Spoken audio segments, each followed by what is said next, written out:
समय नीतीश कुमार का एक बड़ा बयान सामने आया है। जनता ने हमारी सरकार पर भरोसा किया, सभी सम्मानित मतदाताओं को नमन। नीतीश कुमार बोल रहे हैं सहयोग के लिए पीएम मोदी का धन्यवाद भी नीतीश कुमार की ओर से किया जा रहा है। एनडीए के सभी साथियों का धन्यवाद। विवेश त्रिवेदी जी, जल्दी से नीतीश मुख्यमंत्री का ये जो बयान आया है, टिप्पणी, इस पर आपकी एक राय चाहूंगी। जनता ने हमारी सरकार पर विश्वास जताया है। विवेश त्रिवेदी जी ये बोल रहे हैं नीतीश कुमार सभी सम्मानित मतदाताओं को नमन करते हुए भी और सहयोग के लिए पीएम मोदी का धन्यवाद किया है। बिल्कुल, जनता ने विश्वास जताया है, डायरेक्ट नीतीश कुमार पर विश्वास जताया है, नरेंद्र मोदी जी पर विश्वास जताया है।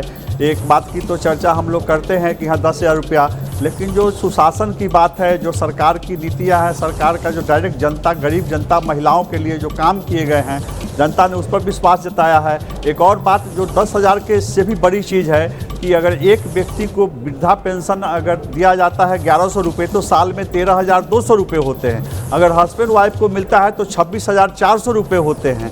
तो ये बहुत बड़ी चीज़ मिल रही है गरीबों को। जो लोग चंगुल में फंसे होते थे, महाजन से कर्ज में लदे होते थे, उनको जीविका के माध्यम से एकदम सस्ता नाम मात्र के ब्याज पर मिल रहा है, वो अपना स्वरोजगार शुरू कर रही हैं। तो महिलाएं और गरीब जनता नहीं चाह रही थी कि हम नीतीश कुमार और मोदी के शासन को से महरूम हो जाएं, इसलिए विश्वास जताया है।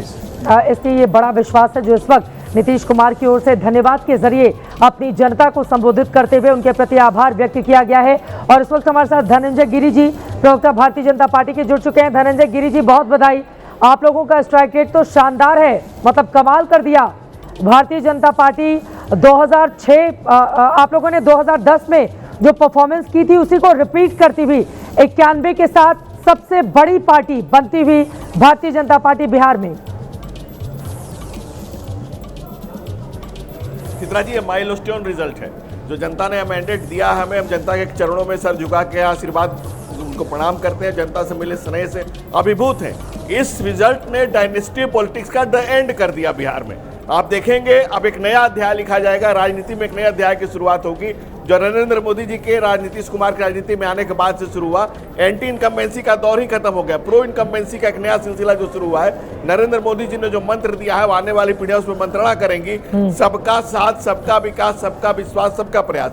इस महामंत्र ने जो महाजीत दर्ज कराई। और जब आप कह रहे थे नई सदी के लौह पुरुष आदरणीय अमित शाह जी ने जिस ढंग से मेहनत की और एक एक कार्यकर्ता से जिससे मिलते हैं उसको जोश से भर देते हैं, जो भी उनसे मिलता है उनके अंदर इतनी ऊर्जा है कि उसका सामने वाले में उतना ऊर्जा रिफ्लेक्ट हो जाता है। तो उस तरह से हम लोगों ने 600 रैलियां हमारे केंद्रीय नेतृत्व ने किया।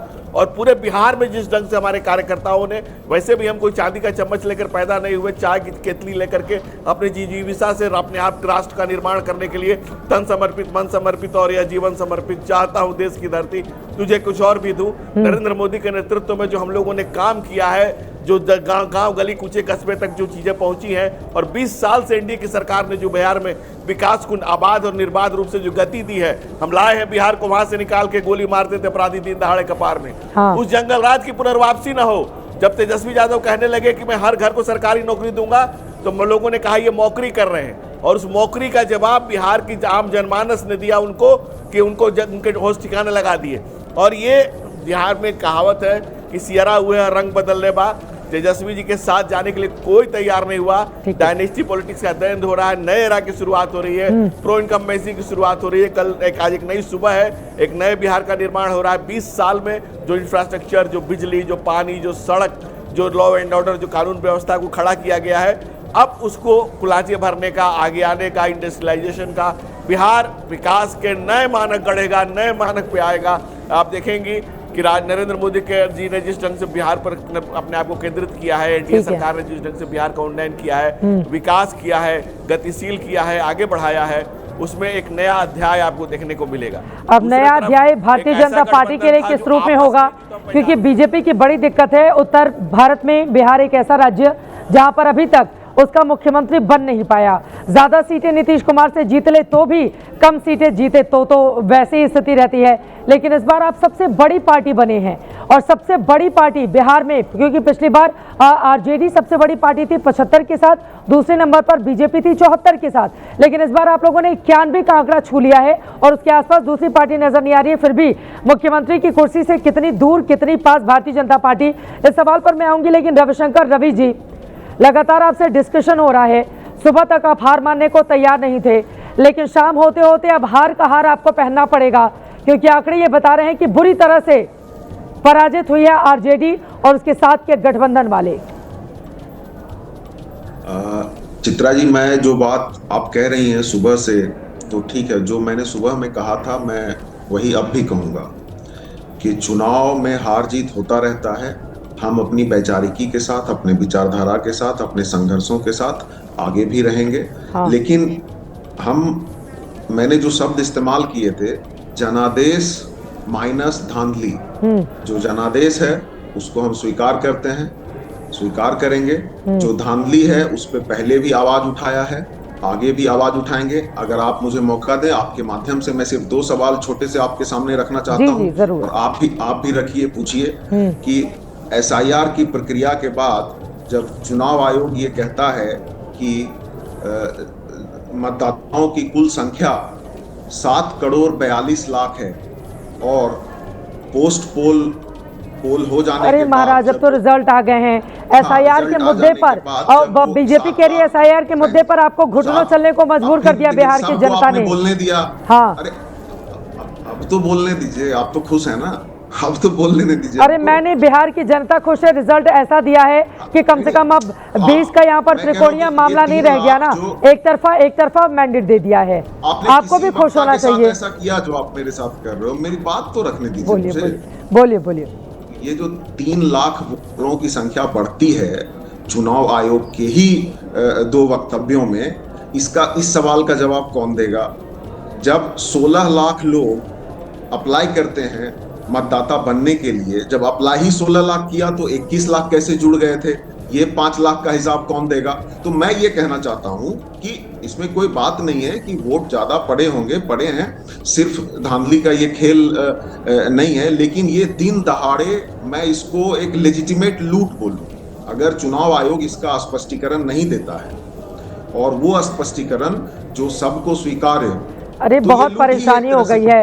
आप लोग बजाय इसके अपने काडर को मजबूत करें, बजाय इसके कि व्यवहारिक वायदे करें। ऐसा ना कर दे कि 3.25 करोड़ परिवार को सरकारी नौकरी दे देंगे और उतना बजट भी नहीं है बिहार का।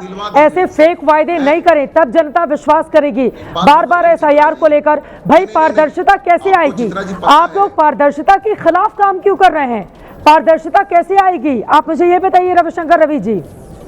जो लोग मृत मतदाता हैं, जो लोग 2-2 जगह पर वोटर हैं, उनके नाम अगर नहीं काटेगा चुनाव आयोग, अरे तो फेक, डुप्लीकेट, बल्क, एक ही एड्रेस पे हजारों मृतक को जिंदा, जिंदा को मृतक, ये भी तो नहीं करेगा। हाँ। जिंदा लोग मतदान केंद्र पे मुझे लग रहा है संस्थाओं पर ठीकरा फोड़ने के बजाय अगर पार्टियां अपने अंदर झांक कर देखेंगे तो उनके लिए ज्यादा बेहतर स्थिति होगी। हर संस्था पर ठीकरा फोड़ना है, हर संस्था पर ठीकरा फोड़ना है। आज रिजल्ट आ चुका है और आप लोगों को बुरी तरह से नकार दिया है। आप समझ रहे हैं इसकी बात रविशंकर जी? वाक्य को पूरा ही नहीं होने दे रही है। मैं कह रहा हूं कि क्या जिंदा लोग इसी चुनाव में मतदान केंद्र पे गए और उनको वापस नहीं लौटना पड़ा कि उनका नाम उसमें नहीं था? तो क्या ये जिम्मेवारी किसकी होगी, किसकी जाएगी? मतलब सब कुछ चुनाव आयोग को क्लीन चिट इस तरह से दे देना कि बड़ा बढ़िया काम किया है, हफरा तफरी में पूरा वहां पे क्या चुनाव आयोग को आप इसलिए तारीफ करिए क्योंकि पिछले आजादी के बाद से लेकर अब तक 9% से ज्यादा मतदान अगर हुआ है तो उसका श्रेय आपको चुनाव आयोग को देना होगा। अगर किसी भी पोलिंग बूथ पर दोबारा रिकाउंटिंग की नौबत नहीं आई है तो उसके लिए चुनाव आयोग को आपको शुक्रिया अदा करना चाहिए। अगर बिना खून बहाए, बिना गोलीबारी चले, बिना कोई इस तरह की दिक्कत हुई, अगर मोकामा वाली घटना को छोड़ दें तो तकरीबन हर जगह शांति रही। चुनाव आयोग की पीठ थपथपानी चाहिए, लेकिन चुनाव आयोग को बीजेपी के साथ जोड़कर अब यहाँ पर हारना खुद है, निशाना साधना है चुनाव आयोग पर। ठीक है सर, राजेश भट्ट जी जल्दी से एलजेपीआई के हमारे साथ जुड़े हुए हैं। मैं आ रही हूँ। हो गई आपकी बात, समझ में आ गया। एसआईआर से बाहर निकलते हैं। राजेश भट्ट जी, एसआईआर को लेकर उनकी दिक्कत अभी तक जारी है और उसके बाद मैं अजय उपाध्याय जी के पास चलूंगी। अजय उपाध्याय जी की टिप्पणी ले लेती हूँ। अजय उपाध्याय जी, अब आप भी रविशंकर रवि जी के हाँ में हाँ ही मिला लीजिए कि एसआईआर मुद्दा था, चुनाव आयोग ने ढंग से लड़ने नहीं दिया, हमारे साथ बेईमानी की गई, इस वजह से बीजेपी जेडीयू जीत गई। नहीं, मैं आपके भी हाँ में हाँ मिलाऊंगा। आप बड़ी मेहनत की है बिहार में जाकर के वाकई, और लोकतंत्र की मजबूती के लिए बिहार की जनता ने जिस तरह से चुनाव प्रक्रिया में भाग लिया, मेहनत किया, हमारे महागठबंधन के साथियों ने भी भाग लिया, हार जीत अपनी जगह पे है, साथियों को निराश होने की जरूरत नहीं है। हम लोकतंत्र के प्रहरी हैं और लोकतंत्र को की रक्षा के लिए सदैव हमारे डीएनए में हम लड़ते रहेंगे। जहां तक बात अभी रिजल्ट को लेकर के है, हाथांकन को आरसी किया, पढ़े लिखे को फारसी किया। हमारे साथी जो हैं गिरी जी अभी बोल रहे थे, अरे भाई कैली दहली नहीं रहा मार पोसैल इंजीरा, यो कहावत है हमारे यहाँ। तो हम भी थे बिहार में। सारा कहानी है कनपट्टी से कट्टा से लेकर दुनाली से फायर तक। पॉजिटिव कितना था चुनाव आयोग, चुनाव की प्रक्रिया में सबको पता है। हाँ, एक बात जरूर है चित्रा जी, आप वरिष्ठ पत्रकार हैं, आप भी पूरे बिहार में घूम रही थी। मैं तो चुनाव आयोग को विशेष तौर पे धन्यवाद देता हूँ। हाँ। जो बात आपने कही उसके लिए भी और इसके लिए भी कि 202 प्लस करने के लिए भी भाजपा के लोगों को उनको मिठाई खिलानी चाहिए और मैं भी मिठाई खिलाऊंगा। हाँ। कि अब पता नहीं रहा, अब खुल्लम खेल फरुखाबादी हो गया। पूरे बिहार और देश में लोगों ने जान लिया कि चुनाव आयोग क्या किया। अब यहाँ कुछ छुपाने के लिए भी रहा है क्या? ये सब कहानी, नैरेटिव, यहाँ विचार विमर्श, डिस्कशन, डिबेट, ये सब होते रहेगा। नहीं, अजय उपाध्याय जी, आप लोगों को ये बात समझनी होगी। अजय उपाध्याय जी, आपको ये समझना होगा, 3.25 करोड़ नौकरी देने का वादा बिल्कुल ऐसा ही था कि हम सोने का बिहार बना देंगे। ये बिल्कुल फेक, गलत वायदा था, ये फेक वादा था जो जनता के बीच आप लोगों ने लोगों का देखा होगा।